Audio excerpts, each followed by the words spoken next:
Hi everybody, welcome to your knowledge hub. तो today will be looking into one very important aspect जिससे BRICS countries जो हैं BRICS countries वो एक जो डॉलर का डोमिनेंस है वर्ल्ड पे उसको तोड़ने का प्रयास करा जा रहा है। आज हिंदू में मैंने न्यूज़ पढ़ी कि जो आरबीआई ने सेंट्रल गवर्नमेंट्स को ये रिकमेंडेशन दिया है कि जो आने वाली ब्रिक्स समिट है उसमें आप ब्रिक्स कंट्रीज़ से ये प्रपोजल रखिए कि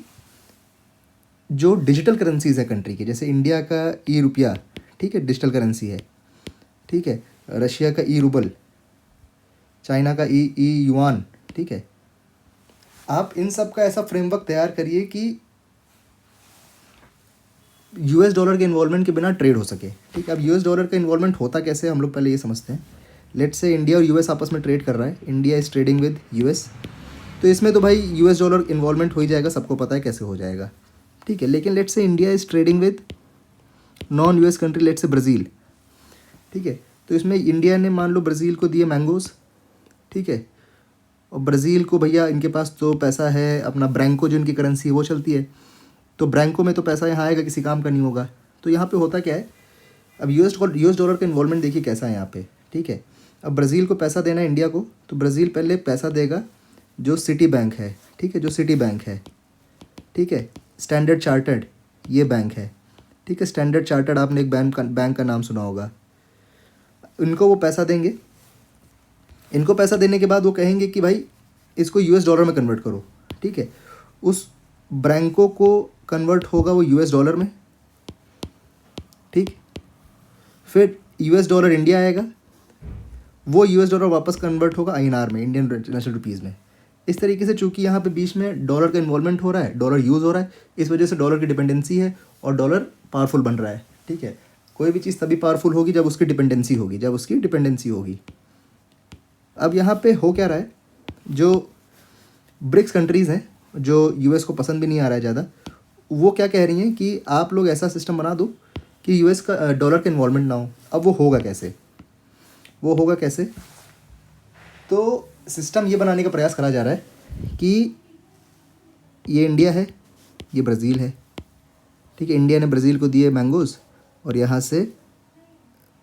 इंडियन नेशनल रुपीज़ में पैसा आ जाए, ठीक है, without any involvement of US dollar. तो आरबीआई ने ये कहा है सेंट्रल गवर्नमेंट से ये कहा है कि आप ब्रिक्स समिट में ये आइडिया फ्लोट करिए, कि without the involvement of US dollar, country to country हम लोग सीधे इस डिजिटल करेंसी से ट्रेड कर लें, ठीक।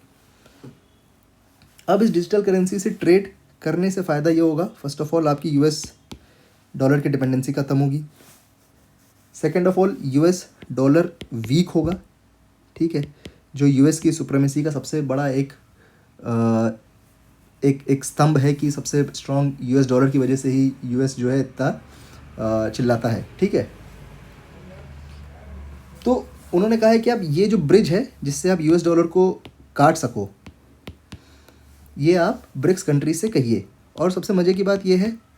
कि ऑलमोस्ट सभी ब्रिक्स कंट्रीज़ ने, Brazil, Russia, India, China, south Africa, ठीक है, ये मेजॉरिटी 5 ब्रिक्स कंट्रीज़ ने इसका एक प्रोटोटाइप तैयार भी कर लिया है, ठीक है,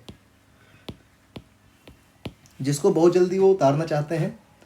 डोनाल्ड ट्रम्प साहब इस बात से काफ़ी खफा हैं और टैरिफ पे टैरिफ लगाते चले जा रहे हैं, ऑल्दो उसका क्या इम्पैक्ट पड़ रहा है that is a all together different story. लेकिन ये पूरा सीन है कि यूएस आरबीआई ने कहा है कि आप इस तरीके के जो चीज़ों को आप थोड़ा सा प्रमोट करिए, ब्रिक्स कंट्रीज़ में आप इसको लाने का प्रयास करिए। तो अभी जो ब्रिक्स समिट होगा उसमें ये चीज़ देखी जाएगी कि इस तरीके के ब्रिज को किस तरीके से हम लोग आगे लेके चलते हैं, ठीक है। So thank you for watching, I hope ये इम्पॉर्टेंट आपको लगा होगा किस तरीके से यूएस डॉलर